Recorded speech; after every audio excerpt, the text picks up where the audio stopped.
Now, put your seatbelts on. Roberta Gould, good evening. Allow me to introduce Roberta Gould, widely published in poetry publications and in online journals including Green Mountain Review, Confrontation, New York Times, and Hudson Valley Poetry magazines.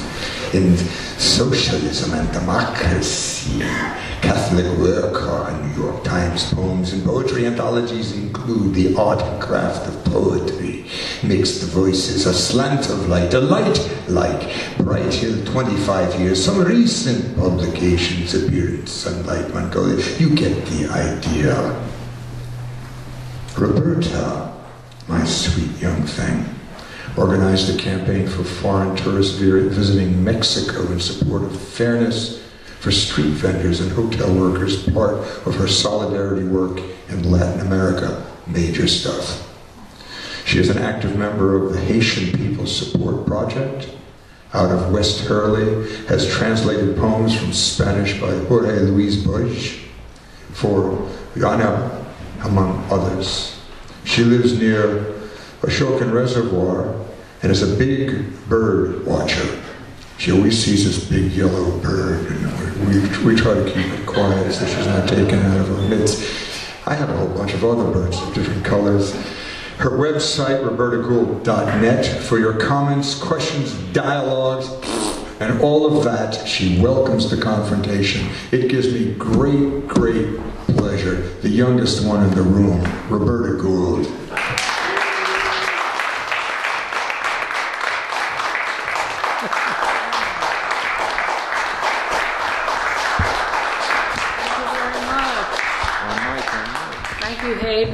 For putting all of this together. It must be hard just to organize and keep track, and my thanks to Robert Milby, who really started readings here in a group which had a schism, unfortunately, but he kept on and is now a poet laureate, etc.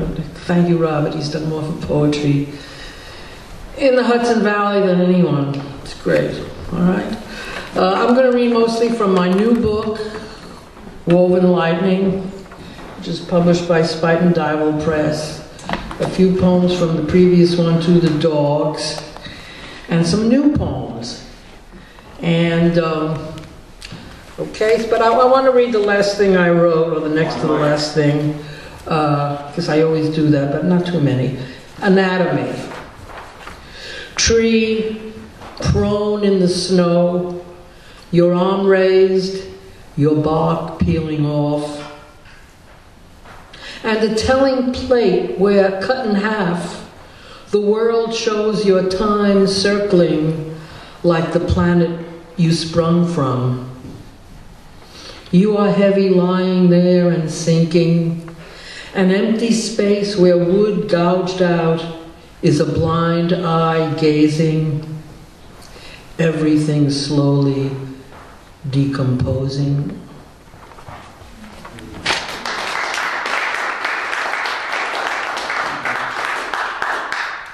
These are some newer poems before I get to the book. I'll go back and forth with them. Day True. Casting dice, taking cues from the thunder and the numbers that sing in your sleep. You're ready to stand up on Tuesday like a mountain in raging December.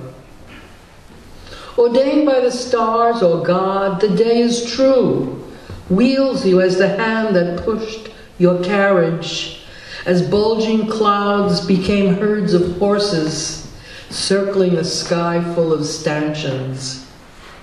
The day is new as when crossing that avenue, a motorcycle smashed through the hood of your carriage, destroyed it, but managed to miss you, sitting up bright-eyed and happy.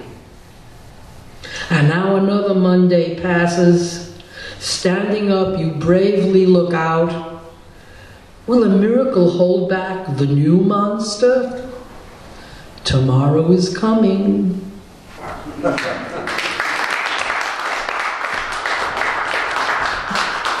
Thank you. I wouldn't want to cover up my beautiful face. Huh?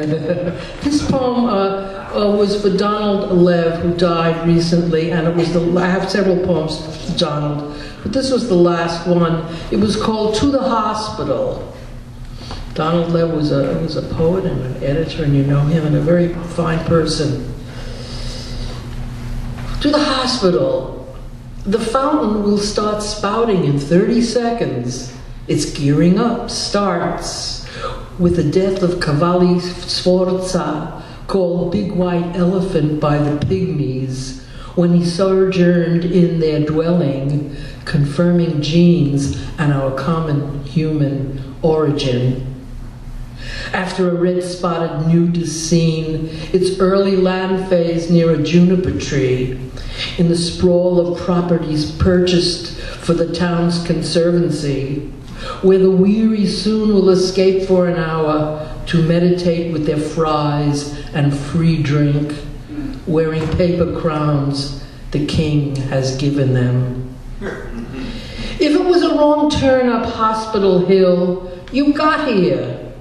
If digestion progresses, you will see your friend in time with his beard and breathing tube. How many hesitations till now, despite the world framed in 107 pages with pictures in the tranquilizing times. You step lightly not to squash a yellow mushroom in the glory of its one day like your own. You who sat on a rock and got up, you who walk across the parking lot, quietly enter your friend's room.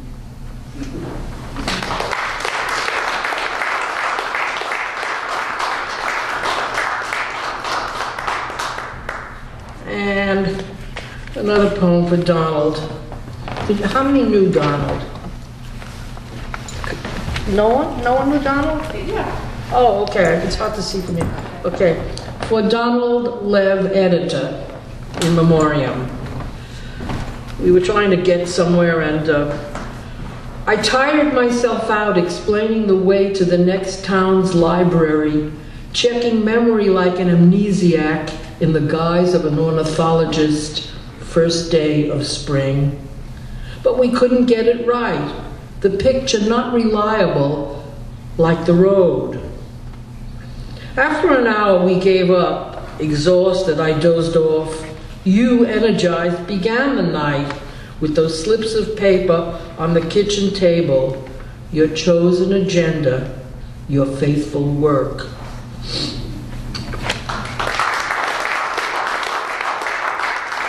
And the last poem for Donald.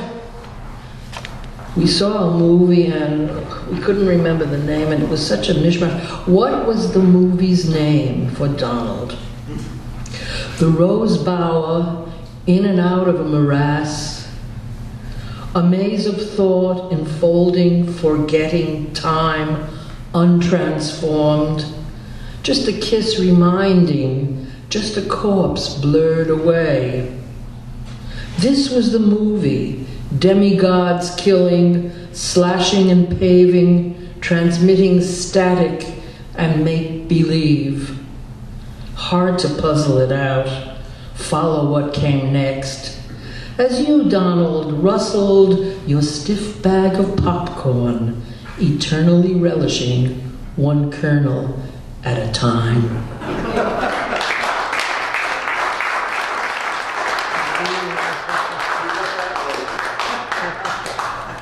That was a true life. Okay, I'll go to my book now. Okay, I'll read some poems from the book. I have some books for sale over there if you want to get one.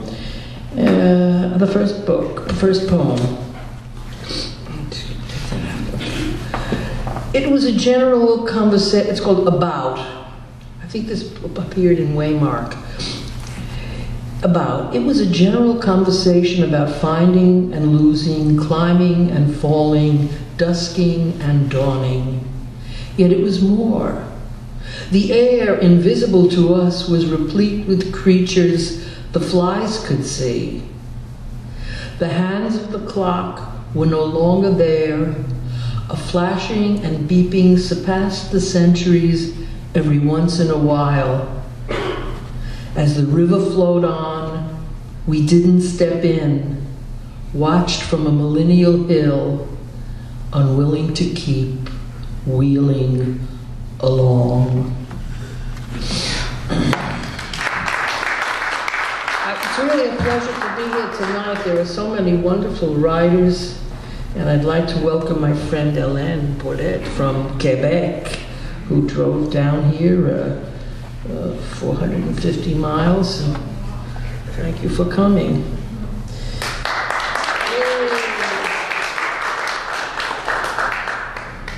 There are no birds in last year's nest. There's a mention of H.E.B., Abe, who is which one? This side. Sit here, okay? Oh, thank you, I must be. I want to see that gorgeous poem. Oh, yeah, right. Yes. And he didn't dye his hair the way Donald did, right? There are no birds in last... H.E.B. was the goddess of youth. And the old woman huffed, and there are no birds in last year's nest, which is a Spanish proverb. No hay pájaros hogaño en los nidos de... No hay pájaros hogaño en los nidos de antaño. There are no birds in last year's nest. See how it rhymes, this year and last year? Hogaño, antaño, like that. And the old woman huffed and puffed up the little staircase, each hour a regimen filling up the box. I acted as if separate, pretending to see more than I dared to, that I was eternally young, my deity Hebe infusing this body, endless energy surging through me. The distorted mirror cast back a strange beauty. I smiled, dispensing time with confidence. Golden pastilles, ambrosia from Olympus, slow to dissolve, a delight for any tongue. Fame. I have a slow way of wording my soul into shape on the page, constellated in galactic alleys. Heavy-headed I heave around, faceless in fuzz blur, would enter the main run of stars, burst supernova, announcing gladly, I am. But distant past domed glass, its grand convex, I remain ever dim in sidereal guess.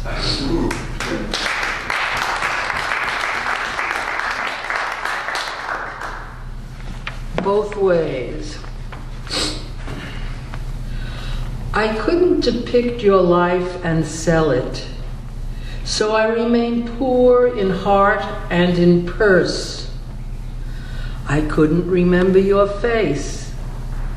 My loss. So you had to be with me lest I forget. What a material being I am, unable to hold water in my hands. If I could, there'd be no need, and I wouldn't lose both ways, wordless without you, near or far.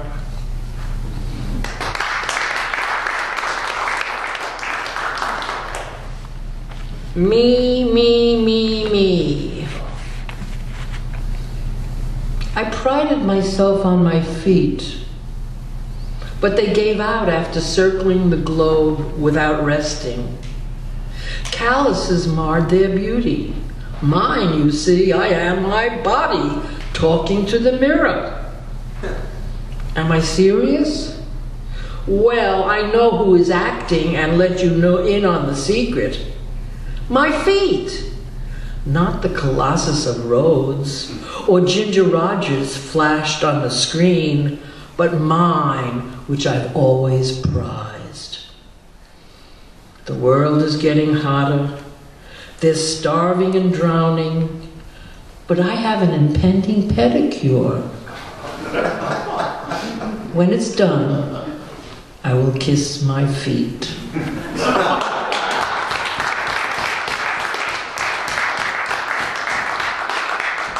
Thank you.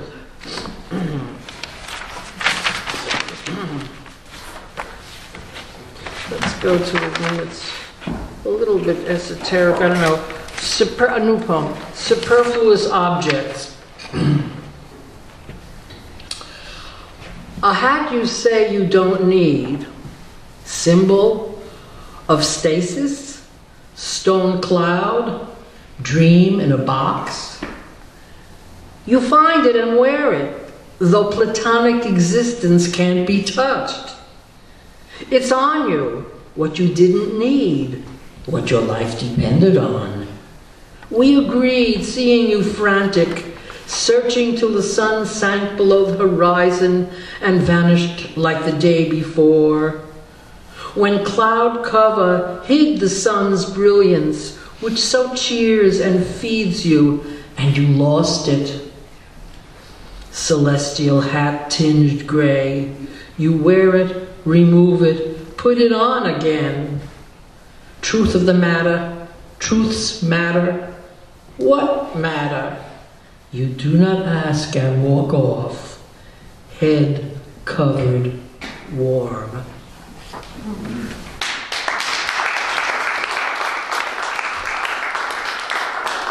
This is a couple of years old. I was fiddling with it.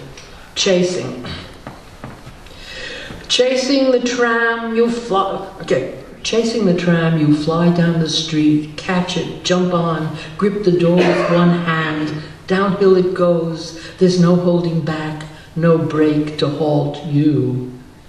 So you come to envy the street, planted where tomorrow will find it. Too late, you ride the rails wild, pray for survival and promise to be thankful for breath if night falls and you're still whole and empty-handed.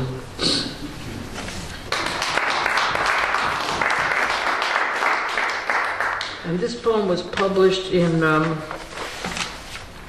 Pure Slush, something like that, which was dealing with the 7 deadly sins. I had 2 poems in there, and this one was on anger, or country. It's Auntie's song, they shut you down, and if you're good, you get a home, a face to freak your troubles to, a plate to eat your victuals from. Otherwise, be still. Don't butt into private conversations. Keep your eyes on your own feet. Be careful, independent, individual, and not too friendly. One by one, you'll march behind a flag that thrills as no God can. Up high it stirs in Friday's breeze. Smile and thank your lucky stars, please.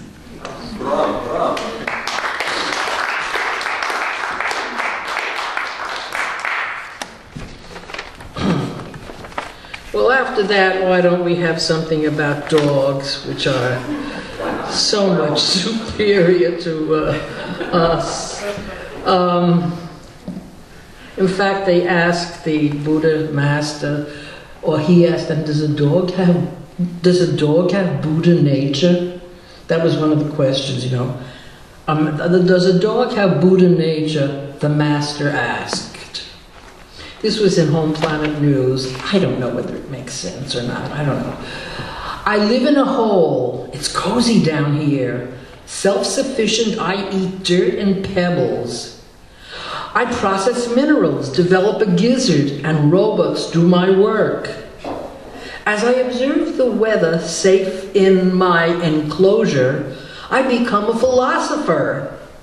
Though the food is sparse, I happily reduce body and mind, then give up language.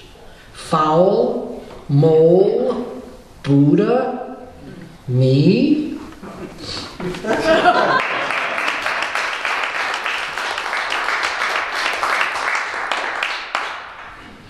Day with dog. Oh, wait a second, please. Oh yeah, I had a screen house, and The little Duchess was on the outside looking at me, and I was at the screen house looking at her. I was doing my thing, and she was looking at me from outside. Day with dog.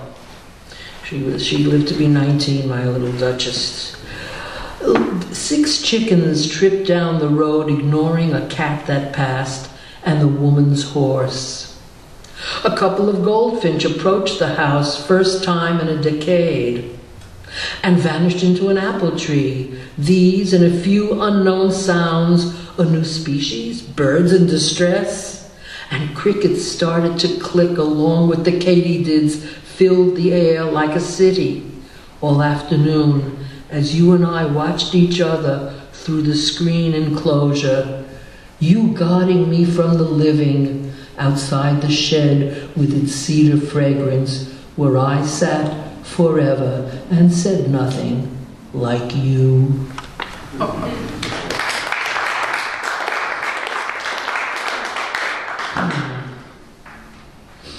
This was a cat. See, this is all about dogs, but one of them has a cat in it, this book. Her cat. She is at the screen looking in. I know she wants to join us, but I do not get up and open the door tired after our afternoon walk. Who am I, one of us asks. In or out, whoever is seeing. I call to her, but she no longer comes. I lean back and write, but she is dreaming, or forgets, I don't know, ignorant of where I myself have landed, and what wings I wore when I flew, and where I came from, and where I am now. Though I hear a distant dog bark, a sharp chorus of crickets, and the cool air that enters changing me this night that begins to start.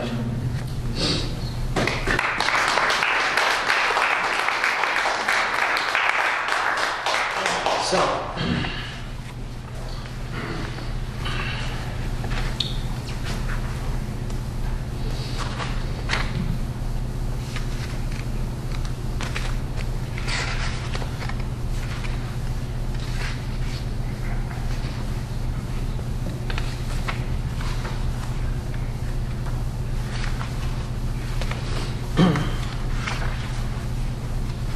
this is a poem about words. It's called Wordcraft. The words are dozing, resting from work at the nuance factory to regain their original nature after a lifetime of life and a half. Outside, flocks of poets lurk, nets in hand, ready to flick wrists and capture the brightest, the starkest, the most subtle, to compose poems with them if life doesn't intervene. If it does, there are always butterflies and flotillas of clouds passing by.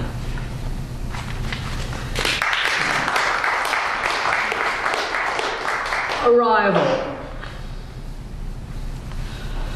I arched my back against its forward inclination like a high diving queen on a board.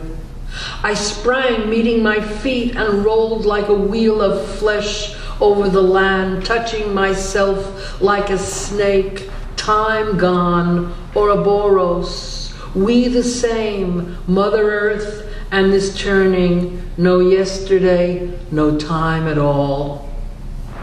Free of my high reach, I was beetle, I was turtle, a simple cardinal finding seed. This was arrival, no question. This was me.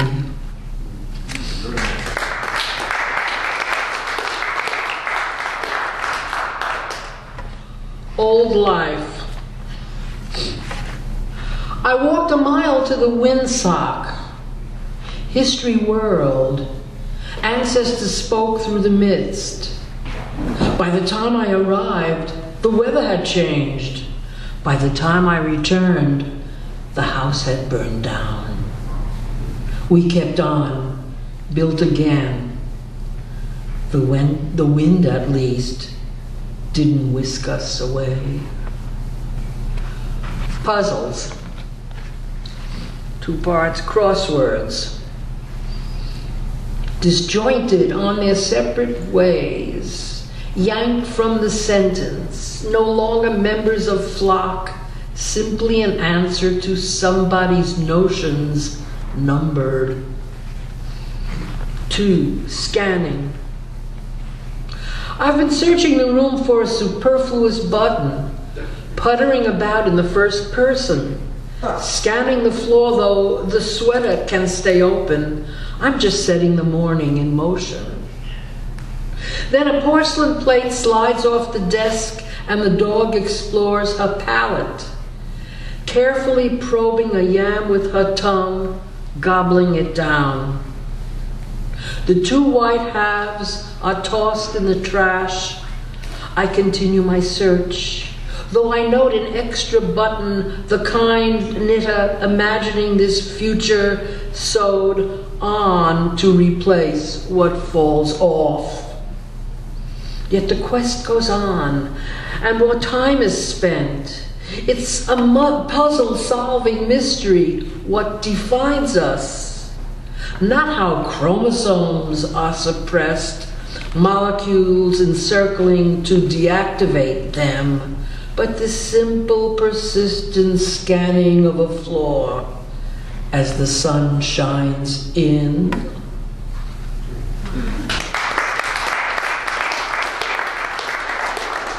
This poem was a finalist in the Deblaze or something, or the contest that Ken Howland won with his poem to Havana, and this was a finalist. Longevity, a scientific perspective. Decrease your intake like the lab mice who live longer in their cages, awaiting sparse meals from the scientist, and are zesty, frolicking on calories reduced, turning on foot-propelled Ferris wheels, or left to each other, breeding on and on. If you treat your mitochondria well, those dear organelles older than us, going easy on food, the miracle may occur. Parkinson's not to have the last word, dementia to stay dormant though you live more than 100, as the Bible has promised.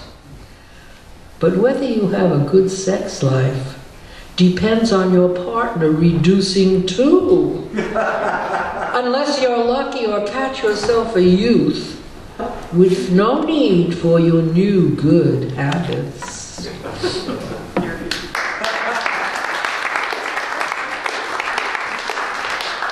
This is a poem about a dog's tongue. Another dog day. Her tongue extending to the last carton hollow, where eggs cracked, their yolks spilling out when the bag overturned at a traffic light. This breakfast I discovered the damage, called her from her slumber, and coaxed her to lick the carton, pointing to the little yellow pools. She hesitated, then found what I meant, curled her long tongue to every crevice where the shells had smashed and food lay. I kneeled to watch her tongue do what mine couldn't, lengthening, curling to contain the surprise nourishment. I stayed down, watched in awe, till all was gone. I sang praise then, and my troubles faded.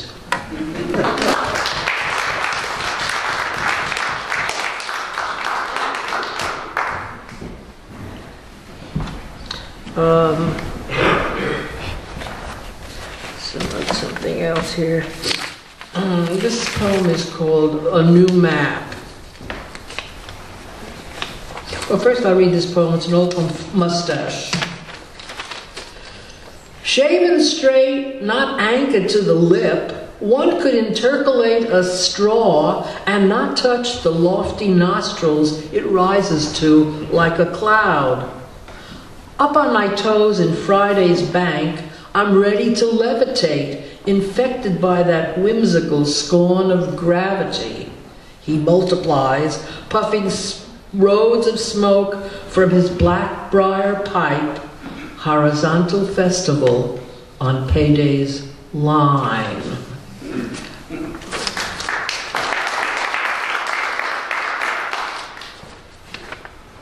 Cyberfood. This poem was also in Pure Slush and the gluttony issue. They did seven deadly sins. Each issue was a sin.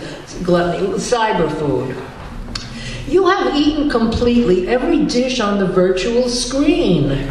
Nothing lacking. Satisfaction is your state. It's easy. You just sit there, receive a menu, and choose. Then you're full. Freedom is great. With only a click, what you want becomes yours. How long will it last? Will you need to eat later? Too much thought. Put your mind on another image. Have faith, and you'll never go hungry.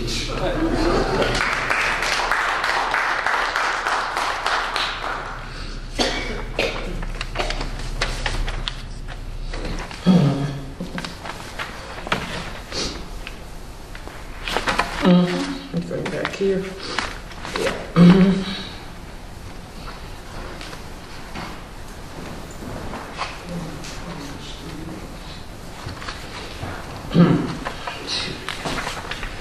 Interventions.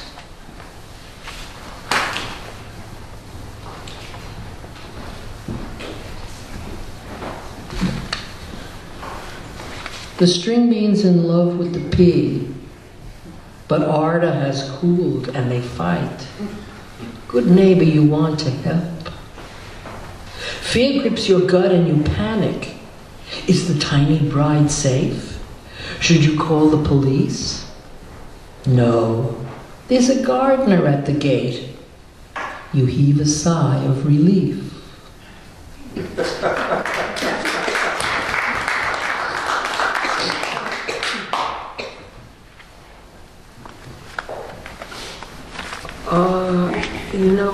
I want to read this poem called Vietnam, which is on page 42 here, yes. A lot of people, well, I guess you all remember Vietnam War. It's coming across now as, revisionist history, glorious. Vietnam. Except for those who fought. What's that? Except for those who fought. Yeah. Who sit on the street begging and they get very little. Some of them, Bed flung over tree, a dog stalking the wreckage, a genocidal pilot trailing white clouds of silk through the red night sky till he's captured in the center of Hanoi. Why they do not tear him apart is an imponderable of the human heart.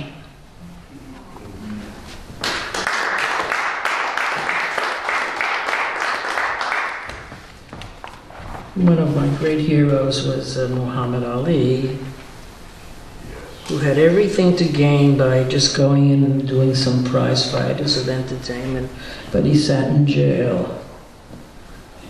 He sat in jail. Muhammad Ali, who was so smart, he danced around and didn't get hit very much, and they used to say, he's not fighting, he's running away. Offensive and defensive, he was great as a fighter and as a man. Floating off. The clock in the box floated off. There was a dream, not to die.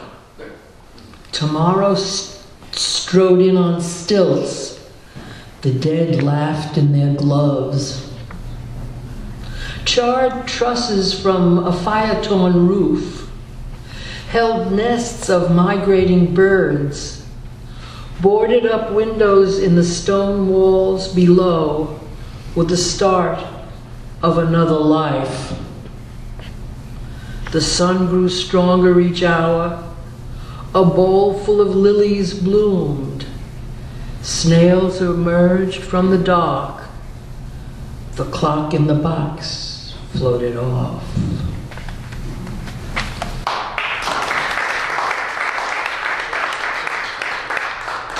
On the eve of the fall, they were so far I screamed with impunity. Nothing lost, and a swirl of light over me. Not a halo exactly, but surely immunity from what I feared most, the masked men coming to snatch and devour with music so beautiful it seemed to be paradise. And it happened. All knew now, suffered it, and cursed though they might, nothing changed it. I died. When they found my note, I was venerated, proof of prophetic powers I never claimed. What they couldn't fathom, when they passed me on the street, my searing words in a volley of rage, they didn't believe.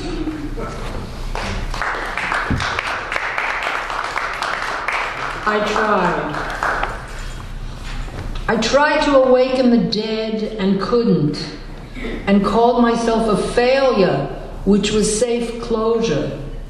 It was easy to retreat to the kitchen, feed pleasure seekers spices from every continent. It was easy to cower in a corner, construct mental worlds that never were. I tried to forget. I didn't ask why I didn't try again. Make the corpses walk straight, see the light. Was I attempting too much because I had been deluded? Or was I presumptuous? I didn't want to embrace them, just to let them be what they never were. So squelched, squashed, damaged, pathetic, stunted and dead of their rage. Yes, I have two more of my want to end, and just get to a moment, please. Out of here, two more poems, okay. Out of here. Get me out of here, my tongue is burning, it's the cactus juice. What do you want from an imbiber? I didn't pick this lifestyle, you know. You with the prosthetic fingernails. I have to get to the mall. I need to gamble. It's calling. Crank 1, crank 2,000 to win. Look, over the chimney. 3 bells on the screen tell the story. The man with the dolly moves his ladder to the shelves for my chips. And astronomers lined at the counter brandish ads in day glow with pudding. Please give them the ticket, the one with my birthday and tax numbers, my password and wedding ring. Hurry, it's not easy. Do you think life was a cakewalk? I'll help too. Are you betting? And I will conclude with the last poem in the book called 17 Ropes, which appeared in Home Planet News. And thank you very much. 17 ropes hang from the sky, a rush to ascend. The clouds strain but are willing to hold the aspirers. Yet 3 fall to the depths, smash as puzzled dogs watch, content to stare, lick their paws, shake debris from their coats. No one knows exactly where they are going, like sailors arm over arm shimmying up masts. But who can judge the fervor, the passion, their pointed aim for the goal? And it goes on each year. The trapeze is a new diversion. Daredevils defy physical limits, their bodies displayed in impossible flight. But the main act, coercing the sky to hold a display of heavy bodies, continues. As they clutch the illusion of ropes, their motion, their notion, a picture, a mistake, like the air, packaged, but not quite sold.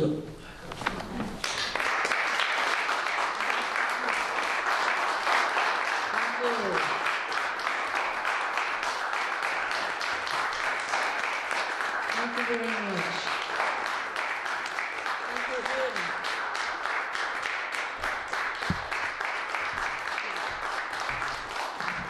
Give it up, gang, give it up.